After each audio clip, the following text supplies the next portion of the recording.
प्रेरणा Bharti digital news network के पहले podcast में हम बात कर रहे हैं बराक घाटी और असम के सफल प्लांटर माननीय श्री कमलेश सिंह जी से। और उनसे हमारा अगला सवाल है कि आपने बागान के कर्मियों के साथ साथ आसपास के गांव के लोगों के लिए भी स्वास्थ्य सेवाएं उपलब्ध कराने का प्रयास किया है। इसका उदाहरण मणिपुर चाय बागान है। इसके बारे में थोड़ा सा विस्तार से प्रकाश डालें। मणिपुर चाय बागान शुरू से काफी दिन तक वो कछार जिले में आता था और हैलाकांदी सब डिवीजन था। उसका सबसे दक्षिणी छोर जो मिजोरम से लगता था वो सुदूर में वो मणिपुर चाय बागान था, जहाँ से सिलचर मेडिकल कॉलेज काफी दूर, वहाँ से जैसे मणिपुर सुदूर दक्षिण है तो सिलचर मेडिकल कॉलेज सुदूर उत्तर है। तो इस पूरे बराक वैली में काफी दूरी पर है। और हैलाकांदी सब डिवीजन से हैलाकांदी डिस्ट्रिक्ट भी हुआ तो वहाँ सिविल हॉस्पिटल एक डेवलप हुआ। तो सिविल मणिपुर भी हैलाकांदी से काफी दूर है। तो इस नाते जो इंटीरियर और सुदूर जो पहाड़ी इलाकों के लोग थे, उनको स्वास्थ्य सेवाओं में काफी दिक्कत होता था। तो उस समय गौतम राय ये असम सरकार में मंत्री हुआ करते थे और हमारे ही उस मणिपुर इलाके कटलीचेरा से एमएलए होते थे। तो उनका हुआ कि कुछ सहयोग करिए। तो हमने कंपनी के तरफ से एक हॉस्पिटल बिल्डिंग बना के अपने बागान के आउटर एरिया में, जहाँ बस विलेजर्स और बस्ती या आसपास के लोग आ सकें और वहाँ में स्वास्थ्य सेवाओं का लाभ पा सकें, उस हिसाब से एक बिल्डिंग बना के और हमने वो स्वास्थ्य विभाग को हैंड ओवर किया। और मंत्री के तरफ से आश्वासन था कि हम वो गवर्नमेंट के तरफ से हम डॉक्टर और मेडिकल स्टाफ और दवाएं हम मुहैया कराएंगे। तो ठीक वही हुआ और वो चलने लगा। फिर बाद में कि डॉक्टर के लिए एक क्वार्टर भी बना के दीजिए, तो हमने एक डॉक्टर के लिए क्वार्टर भी बना के दिया। लेकिन वो चूंकि इंटीरियर होता था बागान के एरिया से बाहर, तो वहाँ कोई भी डॉक्टर या मेडिकल स्टाफ रहने के लिए तैयार नहीं होता था। तो बाद में फिर वही मंत्री बोला कि आप जो है अपने स्टाफ कॉलोनी में ही एक डॉक्टर के लिए, वो हस्बैंड वाइफ थे दोनों डॉक्टर, के एक क्वार्टर उनके लिए बना के दे दीजिए। तो हम एक क्वार्टर जो है नया वो दोनों डॉक्टरों के लिए हम बना के दिए। और फिर उसके बाद बोले कि आप एक तो दूसरा बिल्डिंग बना के दे दीजिए कि जिसमें वो यही वो मेडिकल सर्विस भी दे सकेंगे। तो हमने फिर एक अलग से बिल्डिंग बना के और उनका वो मेडिकल ट्रीटमेंट के लिए हम फिर अलग से और दे दिए। और हम उस पुराने बिल्डिंग को हम ले लिए और उसमें एक जूनियर कॉलेज खोल दिए। हाँ, कि उधर के लोगों के लिए एक एजुकेशनल सपोर्ट भी हो जाएगा। तो आज उस पुराने वाले हॉस्पिटल में जूनियर कॉलेज चलता है और एक नया बिल्डिंग में ये हो गया। फिर आगे चल के वो गौतम राय ने उस वही मणिपुर में ही हमसे और लैंड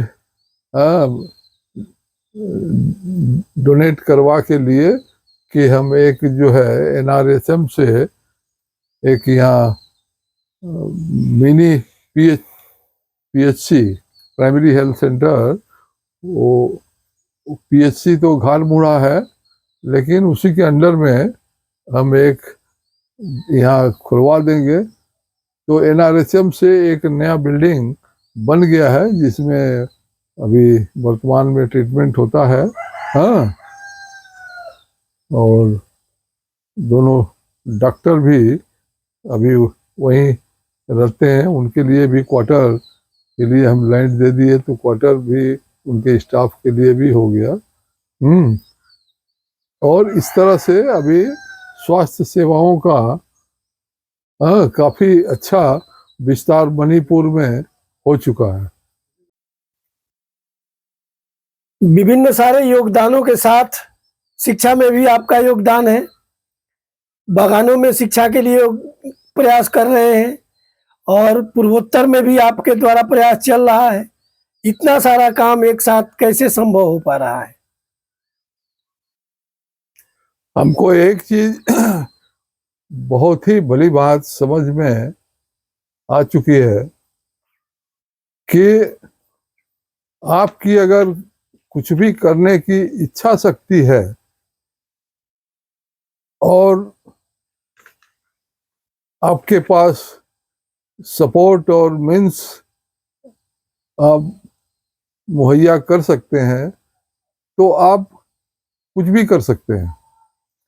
और इसी भाव से हम इसमें सबसे पहले कि हम अपने ही लोगों को इसमें इन्वॉल्व किए और उनको ही इस काम में, इस नोबल काज में हम उनको लगाए।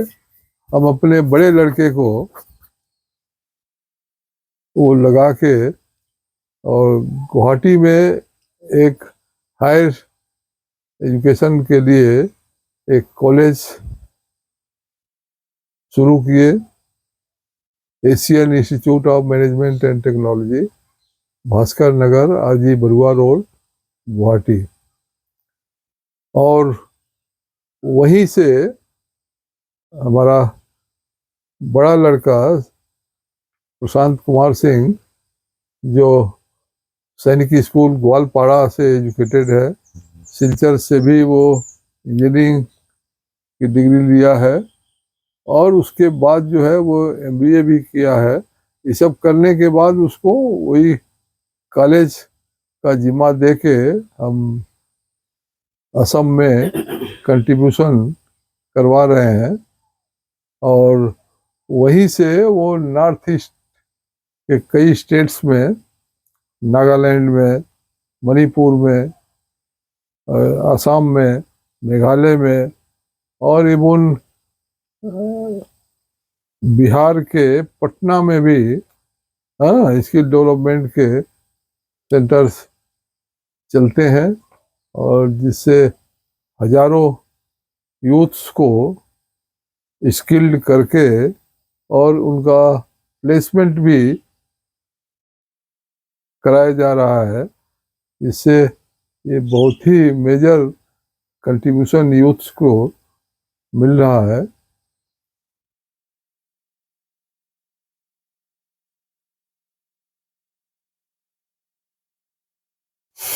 और एजुकेशन में और बगानों में भी वो मणिपुर में वो जूनियर कॉलेज स्टार्ट किया। हाई या डरबी में भी वो जब गवर्नमेंट का हाई स्कूल नहीं था तो एक हम अपने तरफ से एक हाई स्कूल डरबी में भी शुरू किए थे। हाँ, वो काफ़ी चला। उसके बाद अभी गवर्नमेंट के तरफ से मॉडल स्कूल हो गया है बगान में एरिया में, तो अभी सारे बच्चे उसी में पढ़ते हैं। हाँ, तो इस तरह से वो एजुकेशन में भी हम, और इस तरह का रतनपुर के पास में भी एक हाई स्कूल था, जिसको हायर सेकेंडरी करने के लिए उसके बाद बिल्डिंग उल्डिंग नहीं था चिपटा बिछिया में, तो वहाँ भी हम वो बिल्डिंग में कंट्रीब्यूशन दे के वहाँ वो पढ़ाई हम शुरू करवाए। फिर यहाँ बरसंगल में भी कृष्ण प्रसाद राय हाई स्कूल खुला, पहले एमई तक था, हाई स्कूल खुला तो उस समय शुरुआती दौर में वो कृष्ण प्रसाद राय वहाँ के लोकल पॉलिटिशियन होते थे। कालिका प्रसाद राय के नाम से। उनके लड़के थे कृष्ण प्रसाद, जी। मतलब कालिका प्रसाद राय के नाम से वो खुला। तो उसमें भी वो मटेरियल जैसे बेंच डेस्क और ये सब हम सपोर्ट किए, और वो हाई स्कूल भी वहाँ चला। अभी इस साल हम सुनते हैं कि वहाँ गवर्नमेंट से अच्छा बिल्डिंग बन रहा है। तो इस तरह से एजुकेशन में भी बगान के कार्यकलाप के अलावा भी हम जो कर सकते थे किए हैं। आपने दरबी चाय बगान को भी खड़ा किया है, विकसित किया है, यहाँ पर मंदिरों को खड़ा किया है, स्कूल बनवाया है, बहुत सारा काम किया है। लेकिन लोग जानना चाहते हैं कि दरबी चाय बगान का नाम दरबी क्यों पड़ा? डरबी नाम ये वास्तव में ब्रिटिश नाम है। यूके में, यूनाइटेड किंगडम में एक एक प्लेस है, एक एक शहर है डर्बी शायर, और उस जगह में डर्बी हॉर्स रेस हुआ करता है, जो शुरू होने के बाद से अभी तक भी होता है एवरी ईयर। हाँ, तो उस हॉर्स रेस में एक बार का विनर जो है, यहाँ डर्बी टी स्टेट को ब्रिटिश टाइम में 1947 के बहुत पहले 1880 के आसपास इस बगान को डेवलप किया। तो वो चूंकि उस Derby horse race winning prize से इसको खड़ा किया था, तो उसके भीतर भी वो डर्बी ही नाम जो है, और उसको एक मेमोरेबल बनाने के लिए इस चाय बगान का नाम वो डर्बी टी स्टेट रख दिया। और यही उसका इतिहास है, और इसीलिए इस डर्बी टी स्टेट का ट्रेडमार्क वो रनिंग हार्स है, जो हार्स रेस को एक्सप्रेस करता है। आपने दरबी चाय बगान में जंगलों को भी संरक्षित करने का काम किया है। सुनने में आया है कि आप हिरण की लुप्त प्रजाति को विशेष रूप से संरक्षित किए हैं। कुछ इस सफलता के बारे में जानकारी प्रदान करें तो अच्छा होगा। डर्बी चाय बगान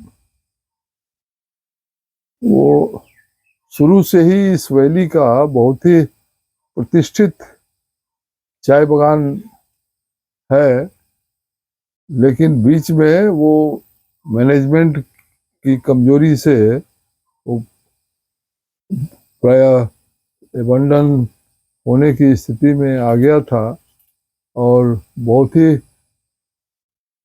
श्रमिकों की दयनीय स्थिति होने वाली थी। तो ऐसे समय में हम इस बगान को टेक ओवर किए, और उस हिसाब से भी कि हमारा शुरुआती दौर में भी प्रथम बगान डर्बी ही था, तो हमारे भीतर भी एक इच्छा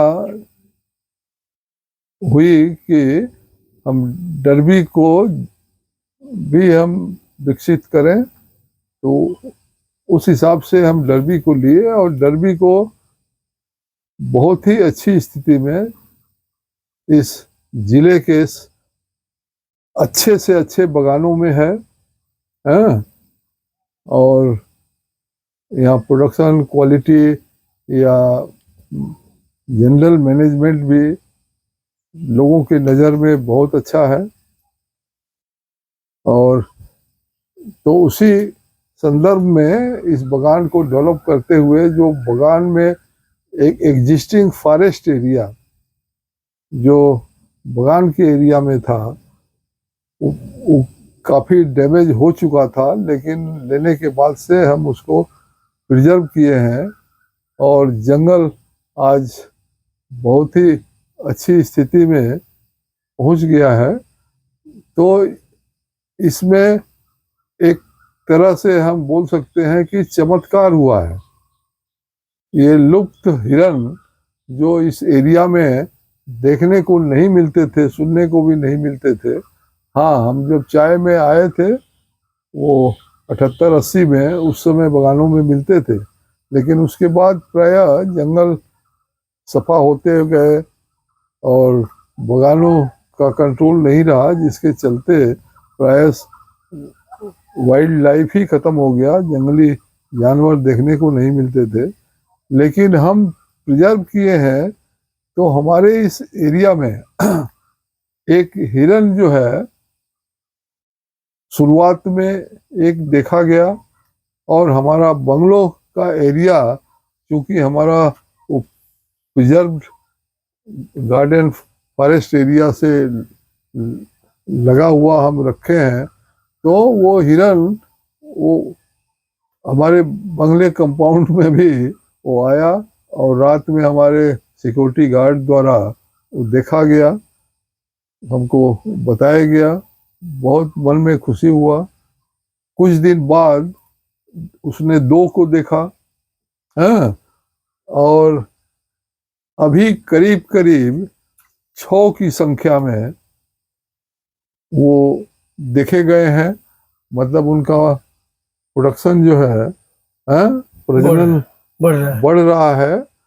और हम ये आसपास के जंगलों में अपने श्रमिकों को या आसपास के विलेजर्स को हम प्रोटेक्शन दे के रखते हैं कि उसमें उनका आना जाना नहीं हो, नहीं तो उनको डिस्टरबेंस होगा। तो इस तरह से हमको उम्मीद है कि उनकी संख्या धीरे धीरे और बढ़ेगी, और ये हमको खुशी भी हो रहा है कि और उनके साथ साथ हमारे जंगलों में वो मंकीज, जो कलर्ड बर्ड्स, वो भी अभी देखने को मिलते हैं, और कि जो प्राय कभी देखने को नहीं मिलते थे। मतलब मंकीज के भी जो जो पेड़ों पर रहते हैं, वो लीफ ईटिंग मंकीज, वो है। तो इस तरह के मंकी कहीं देखने को नहीं मिलते हैं, जो भी हमारे जंगलों में है। और एक मिस्टर लश्कर, वो रिटायर्ड कमिश्नर, जब वो कमिश्नर थे बराक वैली जोन के, तो वो प्रायः उनका इंटरेस्ट होता था, तो वो रेगुलर विजिट करते थे और हमारे जंगलों में घूमते थे। और वो काफ़ी डिटेक्ट किए कि आपका एरिया रियली जो है इनके लिए एक हेवन हो गया है, जो हमको कहीं नहीं देखने को मिलता है। हमारे रतनपुर में भी वो देखने जाते थे, डर्बी में भी देखने, पाथनी में भी देखे हुए हैं। और इस दौरान यूएनओ से एक प्रोजेक्ट के सिलसिले में वो मिस्टर पीटर और मिसेज पीटर आए थे, जो हमारे पाथनी में करीब 6 महीना रहे थे। और वो माना एलिफेंट और वाइल्ड अदर एलिमेंट्स और के बारे में वो रिसर्च किए थे और वो प्रोजेक्ट पर काम किए थे। तो इस तरह से माना हमारा जो जो कंट्रीब्यूशन वाइल्ड लाइफ इकोलॉजी इस सब में भी जो हो सका कि किया आपने हाँ पर्यावरण का भी विकास, हाँ वन्य जीवों का हाँ संरक्षण। वन्य जीवों का तो एक इस संतुलित विकास को ध्यान में रखते हुए हमने जो हो सका वो क्रमशः किया। ये हम दरबी जब भी आए हमने सुना कि यहाँ द्वितीय विश्व युद्ध के समय बमबारी हुई थी, तो थोड़ा इसके बारे में प्रकाश डालें क्योंकि ये बहुत ही रोचक किस्सा है। देखिए ऐसा हुआ कि अपने इंडिया में ये ब्रिटिश शासन था और ये नेताजी सुभाष चंद्र बोस ये देश के एक क्रांतिकारी फ्रीडम फाइटर हुए हैं। और उनका सोच था कि गांधी जी के अहिंसा परमो धर्म से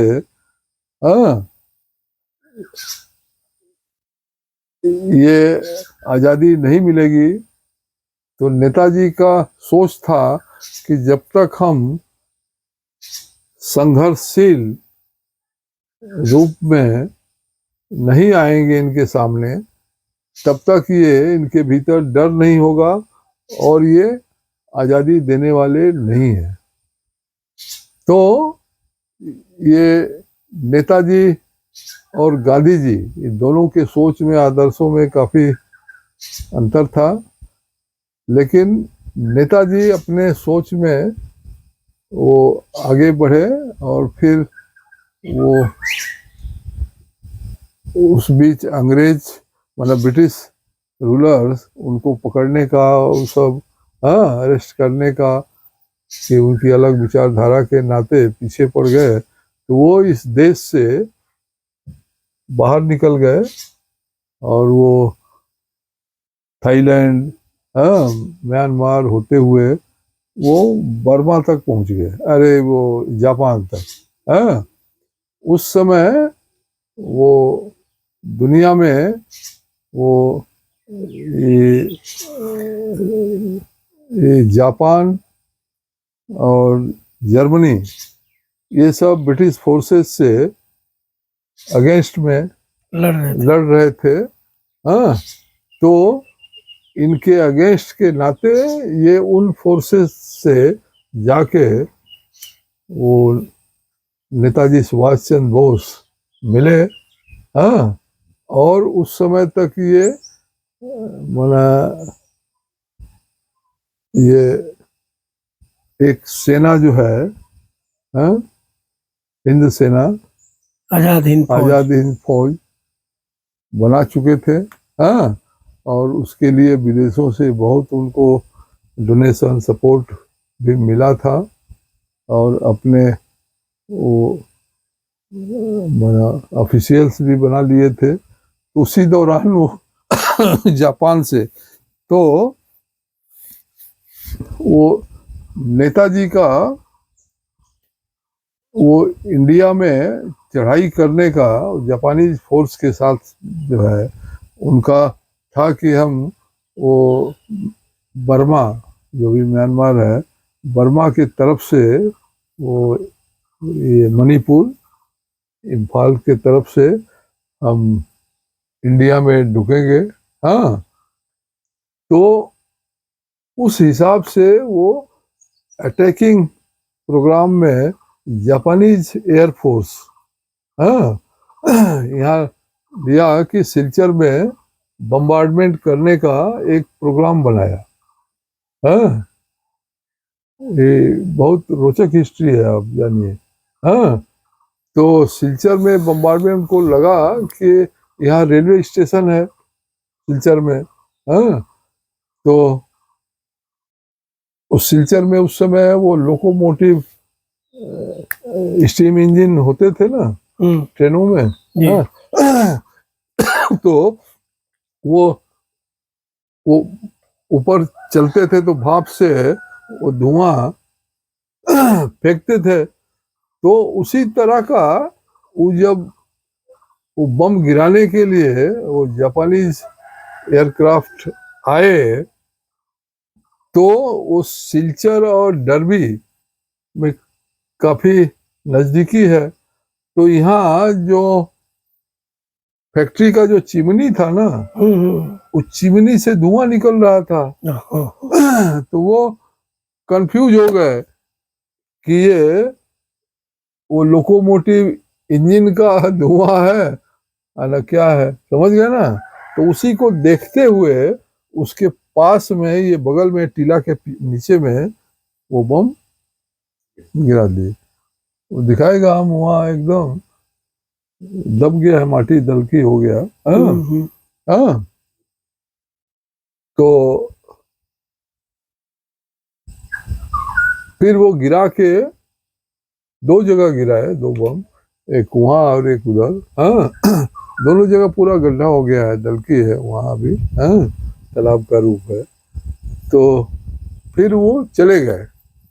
तो उनको कैसे लगा कि ये गलत हो गया, समझ गया ना कि इसमें कुछ इंजोर्ड भी हुए क्या लोग? कुछ लोग भी इंजोर्ड हुए क्या? इंजोर्ड नहीं हुए, माना वो गिरा,